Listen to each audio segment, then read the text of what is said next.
ओम नमो भगवते वासुदेवाय नमः। कार्तिक मास की आपको हार्दिक शुभकामनाएं। आज इस वीडियो में हम आपको कार्तिक मास का 24वां अध्याय सुनाएंगे। लिखवाओं से निज दया से सुंदर भाव बताकर कार्तिक मास 24वां अध्याय सुनो सुधाकर। राजा पृथु बोले, हे मुनि श्रेष्ठ, आपने तुलसी के इतिहास, व्रत, महात्म के विषय में कहा। अब आप कृपा कर मुझे यह बताइए कि कार्तिक मास में क्या और भी देवता का पूजन होता है, यह भी विस्तार पूर्वक बताइए। नारद जी बोले, पूर्व काल की बात है।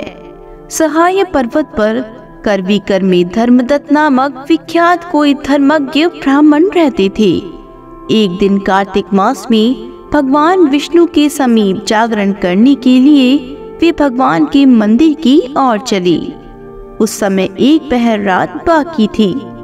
भगवान के पूजन की सामग्री साथ लिए जाते हुए ब्राह्मण ने मार्ग में देखा कि एक भयंकर राक्षसी आ रही है। उसका शरीर नंगा और मांस रहित था। उसके बड़े बड़े दांत, लटकती हुई जीभ और लाल नेत्र देखकर ब्राह्मण भय से थर्रा उठे। उनका सारा शरीर कांपने लगा। उन्होंने साहस करके पूजा की सामग्री तथा जल से ही उस राक्षसी के ऊपर प्रहार किया। उन्होंने हरि नाम का स्मरण करके तुलसी दल मिश्रित जल से उसको मारा था, इसलिए उसका सारा पातक नष्ट हो गया। अब उसे अपने पूर्व जन्म के कर्मों के परिणाम स्वरूप प्राप्त हुई दुर्दशा का स्मरण हो आया। उसने ब्राह्मण को दंडवत प्रणाम करके इस प्रकार कहा, ब्राह्मण, मैं पूर्व जन्म के कर्मों के फल से इस दशा को पहुंची हूँ। अब मुझे किस प्रकार उत्तम गति प्राप्त होगी? धर्मदत्त ने उसे इस प्रकार प्रणाम करते देखकर आश्चर्यचकित होते हुए पूछा, किस कर्म के फल से तुम इस दशा को पहुंची हो? कहाँ की रहने वाली हूँ? तुम्हारा नाम क्या है और आचार व्यवहार कैसा है? ये सारी बातें मुझे बताओ। उस राक्षसी का नाम कलहा था। कलहा बोली, ब्राह्मण, मेरे पूर्व जन्म की बात है। सौराष्ट्र नगर में भिक्षु नामक एक ब्राह्मण रहते थे। मैं उनकी पत्नी थी। मेरा नाम कलहा था और मैं बड़ी क्रूर स्वभाव की स्त्री थी। मैंने वचन से भी कभी अपने पति का भला नहीं किया। उन्हें कभी मीठा भोजन नहीं परोसा। सदा अपने स्वामी को धोखा ही देती रही। मुझे कलह विशेष प्रिय था, इसलिए मेरे पति का मन मुझसे सदा उद्विग्न रहा करता था। अंतोगत्वा उन्होंने दूसरी स्त्री से विवाह करने का निश्चय कर लिया। तब मैंने विष खाकर अपने प्राण त्याग दिए। फिर यमराज के दूत आए और मुझे बांधकर पीटते हुए यमलोक में ले गए।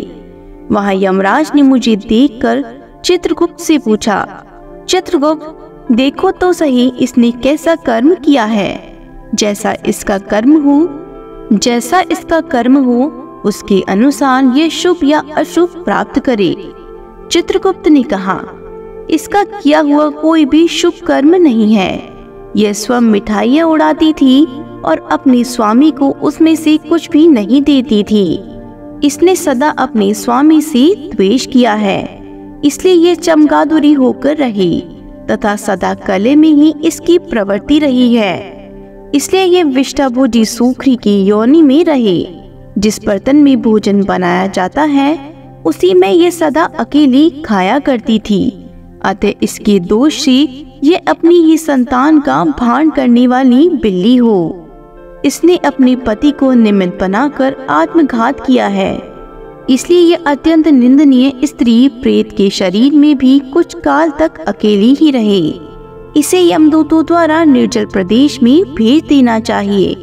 वहां दीर्घ काल तक यह प्रेत के शरीर में निवास करे। उसके बाद यह पापिनी शेष 3 योनियों का भी उपभोग करेगी। कलहा ने कहा, विप्रवर, मैं वही पापिनी कलहा हूँ। इस प्रेत शरीर में आए मुझे 500 वर्ष बीत चुके हैं। मैं सदैव भूख प्यास से पीड़ित रहा करती हूँ।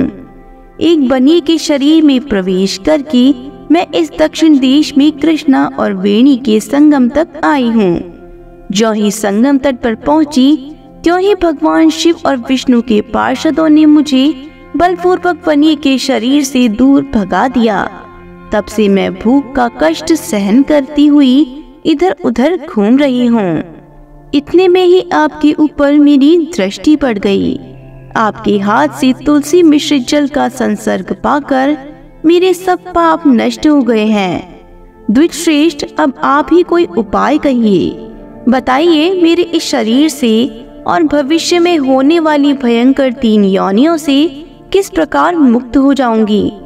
कलहा का यह वचन सुनकर धर्मदत्त उसकी पिछली कर्मों और वर्तमान अवस्था को देखकर बहुत दुखी हुआ।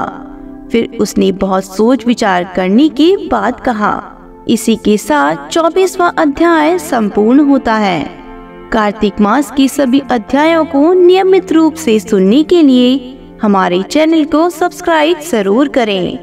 बोलो विष्णु भगवान की जय हो।